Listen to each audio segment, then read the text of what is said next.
ಈ 2022ರಲ್ಲಿ ಬಲಿಷ್ಠವಾದಂಥ ಒಂದು ಎದುರಾಳಿಯಾಗಿ ಹೋರಾಟ ಮಾಡ್ತಾವೆ ಅನ್ನುವಂಥ ವಾತಾವರಣ. ಅದೇ ಕಾಲಕ್ಕೆ ಸ್ವಲ್ಪ ವರದಿಗಳು ಅವ್ರ ಪರವಾಗಿ ಬರ್ತಾ ಇದ್ದಾವೆ ಅಂದ ತಕ್ಷಣ ಸಹಜವಾಗಿ ಅವ್ರಿಗೂ ಒಂದೇನೋ ನೈತಿಕ ಬಲ ಬಂದಂಗೆ ಆಗಿದೆ.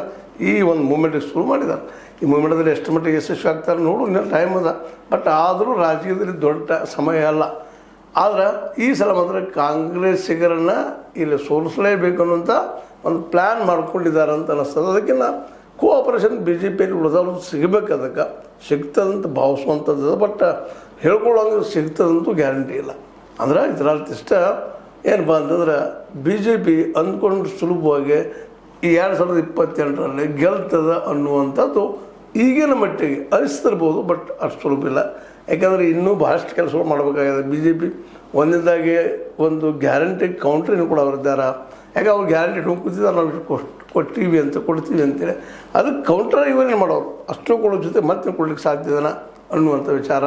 ಅದೇ ಕಾಲಕ್ಕೆ ಭ್ರಷ್ಟಾಚಾರದ ಬಗ್ಗೆ ಅಂತ ಎಲ್ಲ ಸಮಯದಲ್ಲಿ ಅದನ್ನು ಕಾಂಗ್ರೆಸ್ ಸಮಯದಲ್ಲಿರ್ಬೋದು, BJP ಸಮಯದಲ್ಲಿರ್ಬೋದು, ಅಧಿಕಾರದಾಗಿದ್ದವ್ರು ಭ್ರಷ್ಟಾಚಾರಗಳಿರ್ತಾರೆ, ಅಧಿಕಾರದಾಗಿದ್ದವರು ಶಿಷ್ಟಾಚಾರಿಗಳಿರ್ತಾರೆ. ಅಷ್ಟೇ ಡಿಫ್ರೆನ್ಸಸ್ ಇಲ್ಲ. ನಾಳೆ ಅವರು ಅಧಿಕಾರಕ್ಕೆ ಹೋದ್ರೆ ಅವರು ಭ್ರಷ್ಟಾಚಾರಿಗಳಾಗ್ತಾರೆ, ಇವರು ಶಿಷ್ಟಾಚಾರಿಗಳಾಗ್ತಾರೆ. ಇದು ಕಳೆದ 70-75 ವರ್ಷಗಳ ಇತಿಹಾಸ ನೋಡ್ತಾ ಬಂದಾಗ ಇದನ್ನು ನೋಡ್ತಾ ಇದ್ದೀವಿ. ಇತ್ತೀಚೆಗೆ ಇದು ಜೋರಾಗ್ಯದ. ಅಧಿಕಾರದಾಗಿದ್ದರೆ ಅವ ಭ್ರಷ್ಟಾಚಾರಿ, ಅಧಿಕಾರದಾಗಿಲ್ಲದನ್ನು ಶಿಷ್ಟಾಚಾರಿ. ಹೀಗಾಗಿ ಈ ಚುನಾವಣೆಯಲ್ಲಿ ಸಹಿತ ಇದು ದೊಡ್ಡ ಸದ್ದು ಮಾಡೋ ಸಾಧ್ಯತೆಗಳಿದ್ದಾವೆ.